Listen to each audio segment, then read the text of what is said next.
Okay, we're here at day 2 at Marlette Engine and Dyno with the Executioner. This is all billet aluminum 6.7 liter that Drew at D&J made. And I actually was in Georgia this weekend for a birthday party and started a day late. So I'm gonna let Drew, it was a good time. Yeah, Phil Taylor's 50th birthday party. Oh my God.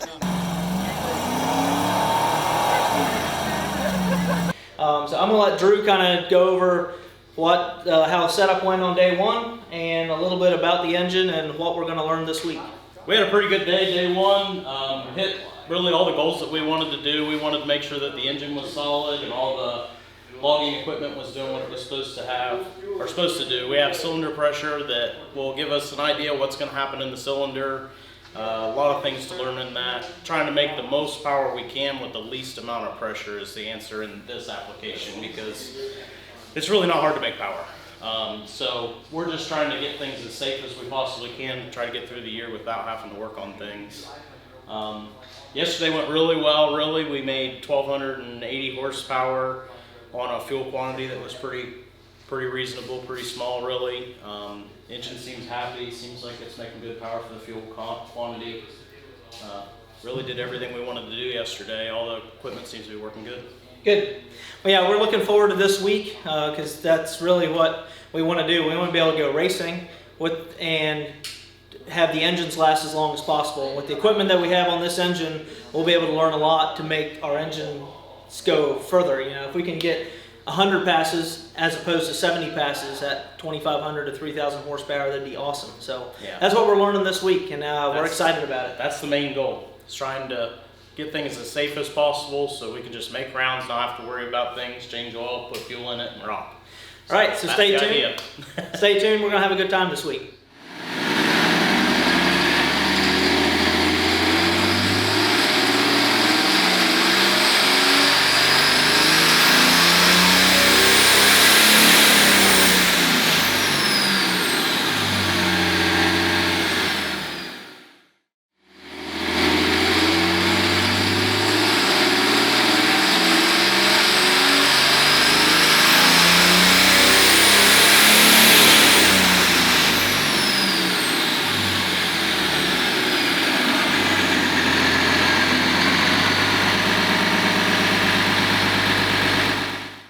We made 2 runs this morning and it wanted to give us an error code when we got to 4,500 RPM. So we dissected the wiring harness adapters where it went to the injectors, thinking that maybe we had a short somewhere, but everything tested out fine. So we're going to put this thing back together and continue our testing. Yeah, so I went in there. There's cute Amish girls. You know they are. So they were talking that Dutch stuff, and I said, glaze through passion. They went quiet. They were like, they probably figured like, he knows what we're saying, you know? I was like, yeah. This girl was like, cute as hell. Oh man, little Hamish girl. Getting ready to do a baseline pull. This is fuel only, and with this 91 millimeter, trying to get a baseline pull so we can do an injector comparison, and here we go.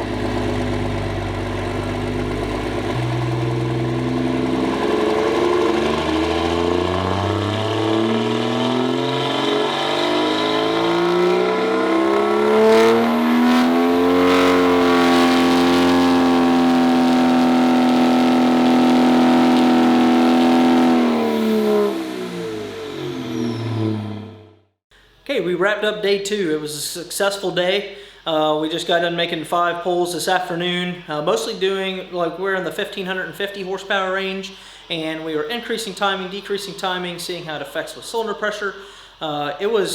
There's so much knowledge that we can get with this equipment. It's pretty awesome, but the engine's doing good.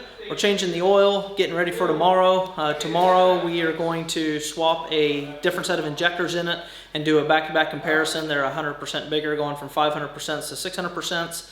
and then we will start increasing power, and eventually we'll turn the nitrous on, see how that correlates into our data, and we're going to work our way up slowly, trying to learn every bit of information as we go. So we're excited about this going into day 3. Stay tuned, and we will see what tomorrow brings.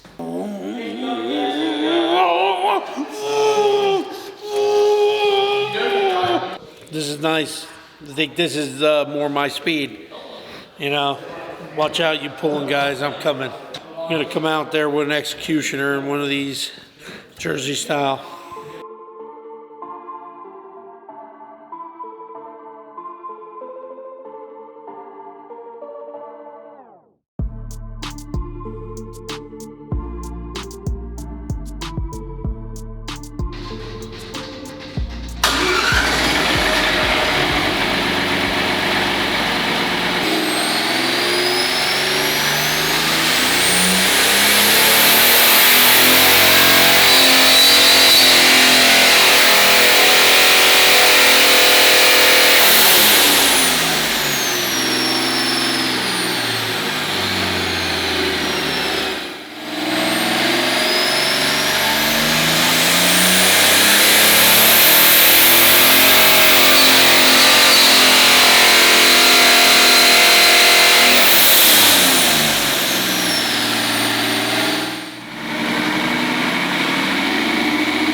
Hey guys, this is Drew, D&J Precision. We had to cut our dyno week short. We broke some valve bridges. We were doing injector testing, about 1550 horsepower. Just trying to see which injector worked the best at the same fuel quantity. And we made our bridges really lightweight, trying to save weight, save mass in the valve train. Got back here trying to analyze the failure, and we figured out that the heat treat company actually screwed up heat treat and got the parts way too hard, so it made them very, very brittle.